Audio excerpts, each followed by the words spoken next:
So the first thing you need is some of this. This is interlocking floor foam matting, or EVA foam. It's made out of the same stuff. You can find different thicknesses of EVA foam online, or you can find packets of this stuff. I found it in my local Halfords for £10, and they're quite large sheets and they come in a pack of 6. It's just over 1 centimetre thick, so it's quite thick, and on one side does have a little bit of a sort of detail on it, which isn't always good for when you're building stuff, but for this build it's quite simple, so that's not something we really have to worry about. So I've got a paper template. I'm just going to draw around it on one side, then flip it over to do the other side so both sides match. And that's going to be the front part of the helmet, and this is where the visor is, and I've cut it at a slight angle. You see it's going downwards just a little bit, because if it was a straight line and we then go to curve it, it will just start sort of kicking up at the end.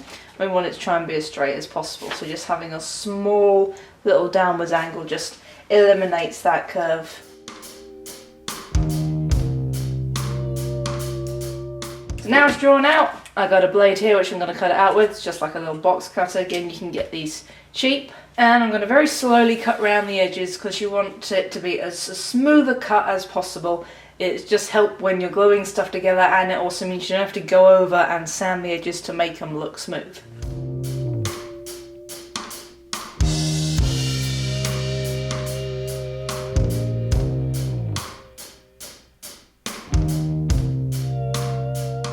So now it's been cut up, I'm actually going to start shaping this. So I've got the front of the helmet, and then I can start working on doing the shapes for around the back, because it's easier to work with having a more solid piece and trying to put all the bits together in paper. So you're going to want to get one of these, which is a heat gun. If you don't have a heat gun, you can use a hairdryer on the highest setting that it goes. It won't be nearly as effective, but it will help if you're trying to bend foam into a shape. So you just want to go over, heat one side, bend it a little bit, heat the other side, bend it. Just keep going, keep moulding it until you're happy with the shape that it's in. Don't keep going over the same patch like for a long period of time, because the foam will just suddenly burn. Unless you really want burnt battle damage, but then you've got to be careful it doesn't burn too much. Also, please don't burn yourself. These things do get very hot.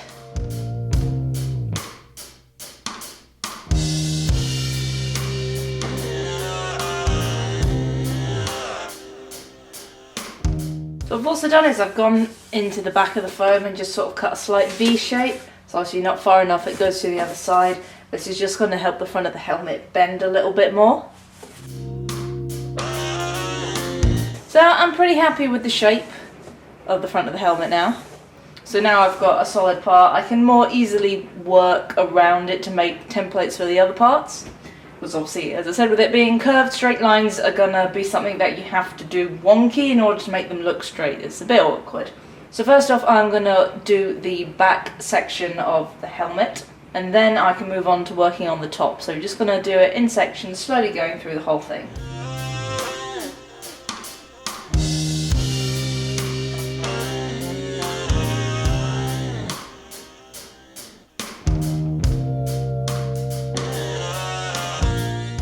So I've now got front part of the helmet and part of the back. So I'm going to glue these two together. Now normally I'd use hot glue to glue foam together, because hot glue works fairly well and it's fairly cheap. A glue gun is always a good thing to have around. But I'm actually going to try something different for this build, because this is apparently something that works really, really well with foam. I've got some of this, which is barge cement. It's basically a contact adhesive. So obviously if you can't find any of this, hot glue will work, but this is apparently a lot better for gluing stuff together, so you don't have any really obvious seams.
main base shape of the helmet done. Some of the seams are not great, but they will be covered, thankfully. But the seams that are on show are fairly neat. It's, again, foam smithing, not something I'm hugely talented at. It's going to take some practice with, but for a base shape, this is going to work really well.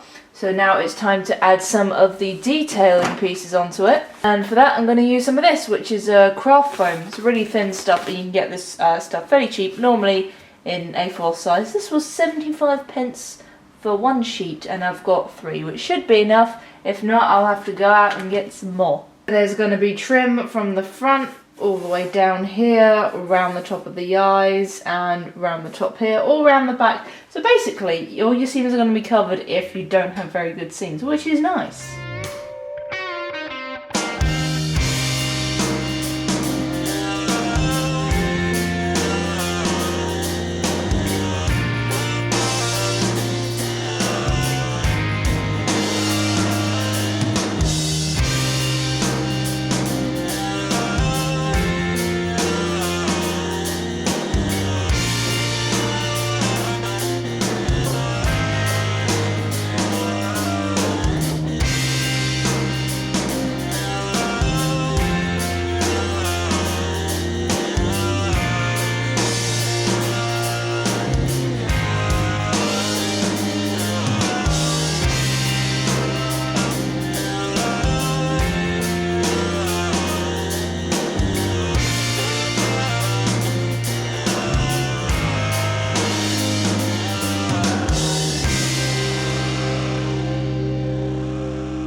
So now what I'm going to do is I'm going to add some little rivet details now I've done all the main foam stuff. Now I have added the crosses on the front in foam rather than cutting them out, as I did try a little test piece of cutting out the crosses in this foam and I just couldn't neaten up all the inside edges. So I thought it'd look a lot better if it was just stuck on detail pieces. So I've gone around the whole thing with some foam trim. Evens up some of the edges, and this barge cement is really nice for this. So to add some of the rivets, I'm going to use some googly eyes. It's a little trick that every cosplayer seems to use for rivets. I've got a couple of different sizes that I'm going to go around the main one with, and I will probably need some more. So what I might do is actually use another trick, which is get a hole punch and hole punch some circles out of the foam. So I could show you 2 different ways of adding simple little details to a piece like this.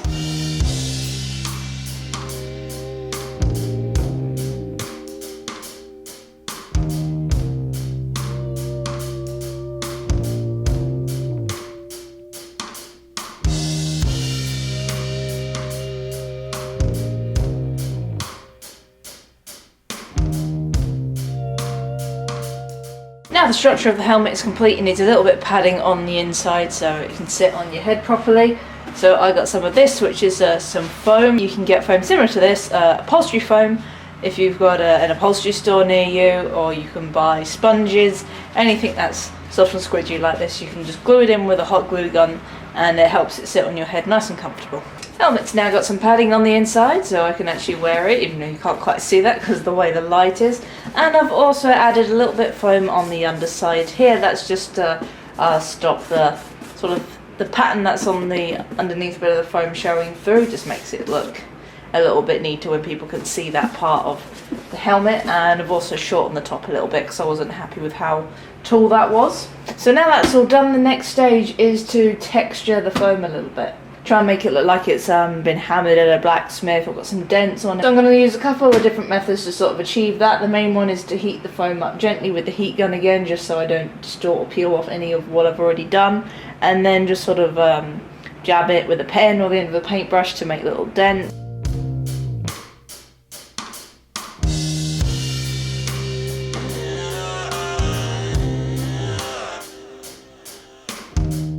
So all the texturing is now done on the helmet. Quite pleased with how that came out. So basically just hitting it with the end of, it's actually a clay sculpting tool, but it's got a flat end, so just hitting it quite hard with it, obviously not too hard that it will rip or damage the foam too much, And then going back over with the heat gun, which lifts the foam out a little bit and just makes it look more natural so you don't get the hard circle edge when you hit it with something like this. The only thing that the heat gun does that I didn't think that it would do is it shrank the craft foam, so the edges that were lined up have now got a gap in it, so it's a little bit more noticeable, but it can probably fit in with the broken metal theme once this is all painted, so it's not a big deal. It's just something to keep an eye out for if you do this. So maybe if you do have smaller details like this, do your texturing first and then add the smaller foam details. But now I'm going to get this ready to paint, so what we need to do is we need to seal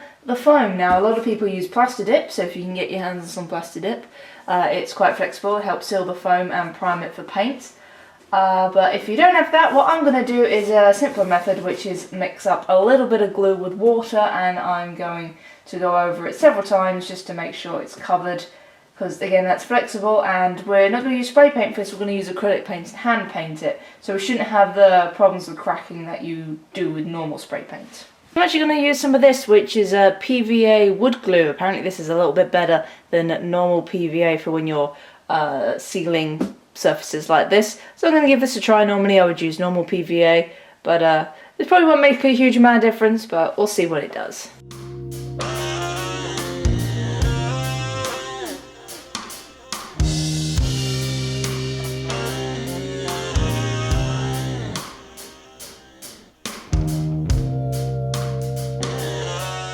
Several layers of watered down glue has dried. It's now time to paint. So as I said, I'm going to be painting this with acrylic paints. This is all going to be hand painted, not spray painted. And we're going to start off with a layer of black paint and go over everything, give it a nice even coverage, and obviously try to cover these googly eyes so they don't look like googly eyes.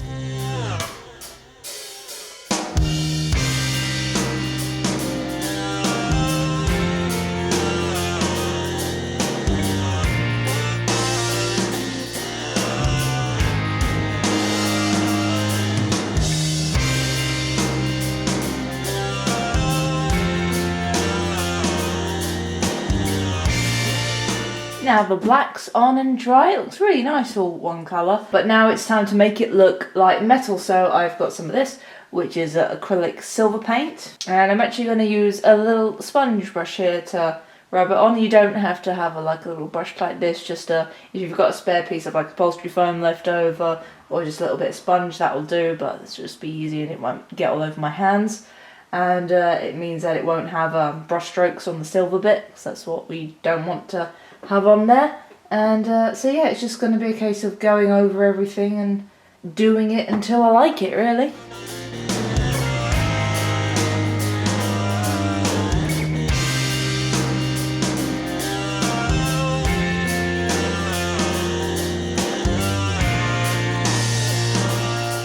Done several layers of silver with the sponge all over the helmet, so it picks up a lot of the detail in there, and it looks really, really nice. Now I've decided I do want to put a little bit of colour onto the helmet, so with these bits here I'm actually going to paint them red. But as this is a helmet that I think is going to have history and been used in a fair few battles, I want to give it some paint chipping effect, so I'm going to use the same method that I used for my Boba Fett helmet. If you haven't seen that, it is liquid latex. It's basically going to get a little toothpick and go over the areas that I don't want red paint on, so then when it dries I can peel the latex away and you'll get a natural paint chip look.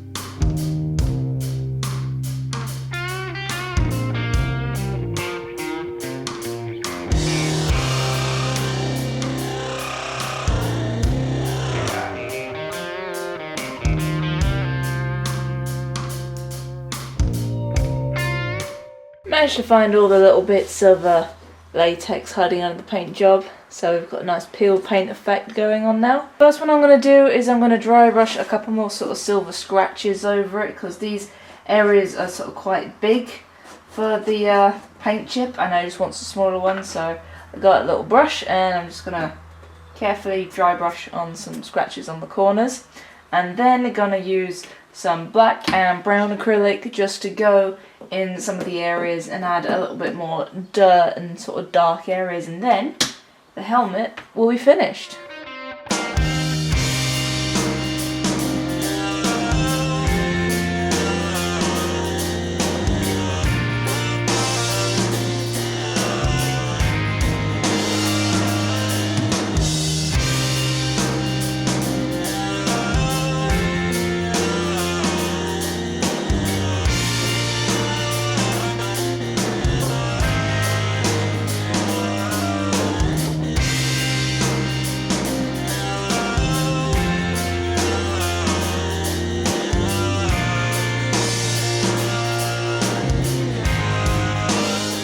And that's the weathering done. Gone over with a little bit of silver, dry brushed some brown on, and went over with some watered down black paint just to get back in all the little grooves. And this is the final result.